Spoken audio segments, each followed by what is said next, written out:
అడవిలో దీపం. ఒకప్పుడు ఒక పచ్చని అడవి ఉండేది.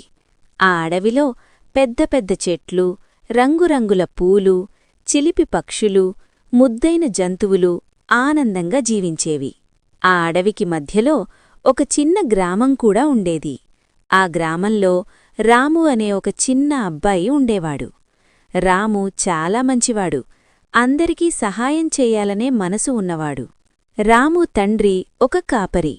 ప్రతిరోజూ గొర్రెలను అడవిలోకి తీసుకెళ్లేవాడు. ఒకరోజు రాము కూడా తండ్రితో పాటు అడవికి వెళ్లాడు. అడవిలోకి వెళ్లగానే రాము చుట్టూ ఉన్న ప్రకృతిని చూసి చాలా ఆనందపడ్డాడు. పక్షుల పాటలు, వాగుల శబ్దం, చెట్ల చల్లని నీడ అతనికి ఎంతో సంతోషమిచ్చాయి.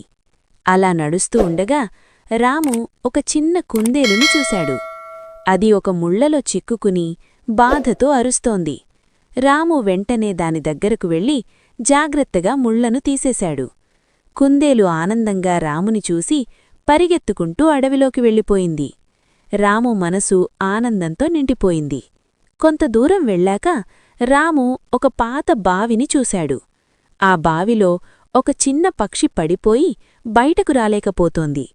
రాము చుట్టూ చూసి ఒక పొడవైన కొమ్మను తీసుకుని బావిలో పెట్టాడు. పక్షి ఆ కొమ్మ మీదకి ఎక్కి బయటకు వచ్చింది.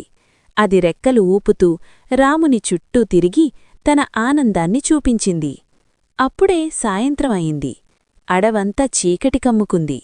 రాము తండ్రి గొర్రెలను తీసుకుని గ్రామం వైపు వెళ్ళిపోయాడు. కాని రాము అడవిలోనే ఉండిపోయాడు. చీకటిలో దారి కనిపించక రాము భయపడ్డాడు. నేనిక్కడ ఒంటరిగా ఎలా ఉంటానో అని అతనికి కన్నీళ్లొచ్చాయి. అంతలో అడవిలో ఒక చిన్న వెలుగు కనిపించింది. రాము ఆశ్చర్యంగా ఆ వెలుగువైపు నడిచాడు. అక్కడ ఒక వృద్ధుడు చేతిలో దీపం పట్టుకుని కనిపించాడు. వృద్ధుడు రాముని చూసి, బాబూ, నువ్వెందుకు భయపడుతున్నావు అని అడిగాడు. రాము జరిగిన సంగతంతా చెప్పాడు. వృద్ధుడు చిరునవ్వుతో, భయపడకు బాబూ, నువ్వు ఈ అడవిలో మంచి పనులు చేశావు. అందుకే ఈ దీపం నీకు దారి చూపుతుంది అన్నాడు. ఆ దీపం వెలుగులో రాము అడవిలోంచి సురక్షితంగా బయటకు వచ్చాడు. గ్రామం దగ్గరకు వచ్చేసరికి వృద్ధుడు కనిపించకుండా మాయమయ్యాడు. రాము అర్థం చేసుకున్నాడు, ఆ వృద్ధుడు సాధారణ మనిషి కాదని, తన మంచితనానికి వచ్చిన సహాయమని. గ్రామానికి చేరుకున్న రాము తండ్రిని చూసి చాలా సంతోషించాడు.